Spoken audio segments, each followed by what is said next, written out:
Hello दोस्तों, स्वागत है आपका हमारे यूट्यूब चैनल में। और ये हमारा चैनल है शिक्षा से संबंधित, लर्निंग से संबंधित, जिसमें हम वीडियो डालते हैं।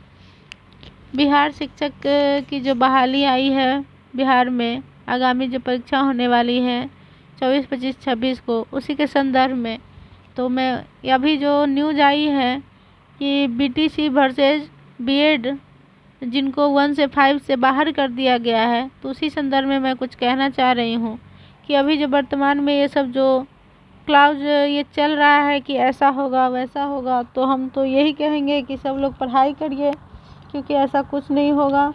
क्योंकि अगर कोई सरकार या फिर हाई कोर्ट हो, सुप्रीम कोर्ट हो, कुछ भी जजमेंट अगर दिया है तो उन्होंने एक मतलब व्यवस्था कर रखा है कि उसका एक टाइम फिक्स होता है कि वो टाइम पीरियड कब से लागू होना है, वो 24 से लागू होना है, 23 से लागू होना है, या फिर कब।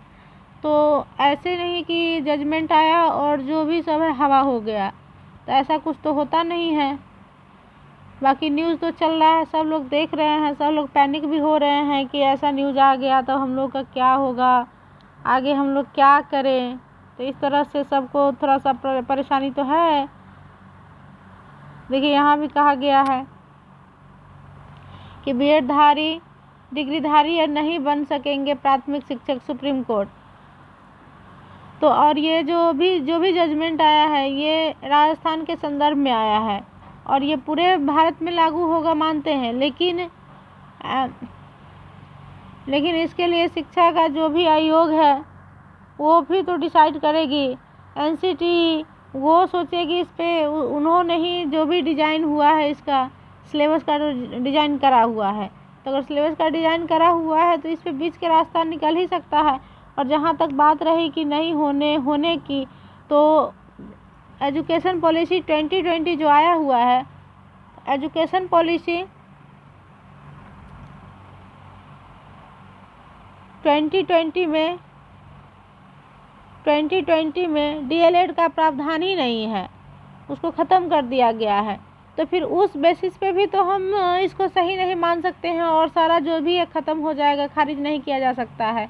और 2030 तक ऐसा है कि 2030 तक अब जो दो साल का बीएड जिनका है, 1 ईयर का जो जिन्होंने बीएड कर रखा है या फिर जिन्होंने डीएलएड कर रखा है, सभी का मान्यता ख़त्म हो जाएगा। अगर 2030 के बाद 4 साल का जो भी डिग्री धारक होंगे वही टीचर बन पाएंगे। तो उस आधार पे तो अभी जो भी वर्तमान में डिग्री है वो सारा डिग्री वैल्यूएबल है। क्योंकि इससे पहले अगर मान लीजिए अगर जब हो रहा था तब 2-3 साल के लिए आपने इसको बंद कर ही देंगे तो उससे क्या ही हो जाना है, क्योंकि न्यू आदमी तो इसमें एडमिशन लेगा नहीं डीएलएड वगैरह में, क्योंकि 2020 एजुकेशन जो है उसमें न्यू डीएलएड का कोई प्रावधान ही नहीं है।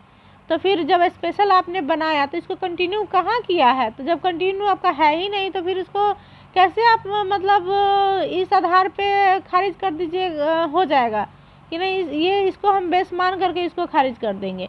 अभी तो सब डमाडोल स्थिति में है, तो फिर आप इसको खारिज तो करने के ये कंडीशंस में आप नहीं है। मुझे जैसे लगता है कि हमने जो स्टडी किया है उसके अनुभव के आधार पे हमने ये बताया है। और मैं नहीं जानती कि रद्द होगा नहीं होगा, लेकिन मुझे तो फुल कॉन्फिडेंस है कि रद्द नहीं होगा। क्योंकि और जो भी प्रक्रिया है बिहार सरकार की तो इससे पहले हो रखी है, अब एग्ज़ाम की बारी है, बहुत एग्ज़ाम का डेट भी बहुत पास में है। और इस स्थिति में सरकार अगर चाहेगी तो सरकार के पास राइट है, बच्चे जो स्टूडेंट हैं उनके पास भी राइट है कि 3-4 महीना कोई बच्चा एक चीज़ के लिए तैयारी किया है, मेंटली टॉर्चर हुआ है और अचानक ऐसा आ जाए और वो सब हवा में बात हो जाए कि नहीं अब सब ख़त्म हो गया, तो ये भी तो नहीं लगता है मुझे कि वैल्यूएबल है और ये कोई मतलब वैलिड रीज़न हो सकता है इसको ऐसे खारिज कर दिया जाए। हाँ, मानते हैं 24 से ऐसा होगा कि 24 से हो या फिर न्यू एडमिशन जो होगा या फिर न्यू वैकेंसी जो भी आएगी उसमें आदमी मतलब उसमें अब मौका नहीं दिया जाएगा, ऐसा आएगा, ऐसा मतलब होना भी चाहिए। लेकिन अभी जब कुछ जो प्रक्रिया में है उस प्रक्रिया को बाधित करना तो मुझे कहीं से ठीक नहीं लग रहा है कि हाँ इस कारण से ये प्रक्रिया बाधित हो जाएगी। बाकी देखिए अपडेट क्या आती है।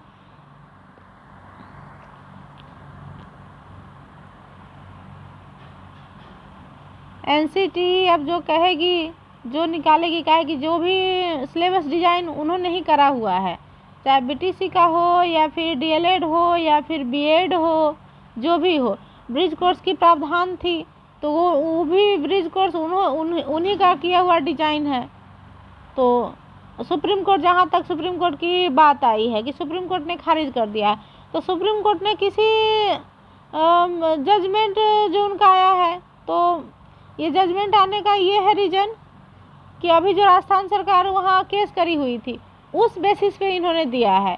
तो इसका मतलब ये नहीं कि वो सब कुछ मतलब उसके थ्रू ख़त्म हो गया, बिहार में जो भी वैकेंसी आई वो भी ख़त्म हो गया, तो मुझे तो नहीं लग रहा है। बाकी आप लोग तैयारी कीजिए और ज़्यादा चिंता मत कीजिए, क्योंकि जो होगा अच्छा ही होगा। मुझे तो लग रहा है कि ऐसा कुछ नहीं होगा, लेकिन बट जो होगा तो उसको टाला भी नहीं जा सकता। सरकार की अगर दृढ़ इच्छा होगी और फिर एनसीटी जो चाहेगी, वो भी अगर चाहेगी कि बीच का रास्ता निकाले तो निकल सकता है। तो अभी भी होप है, होप रखिए। और हम इससे ज़्यादा क्या ही कहें, क्योंकि मुझे इतना, मैं अपने अनुभव के आधार पर इतना आपको बताएं आप लोगों को। Thank you.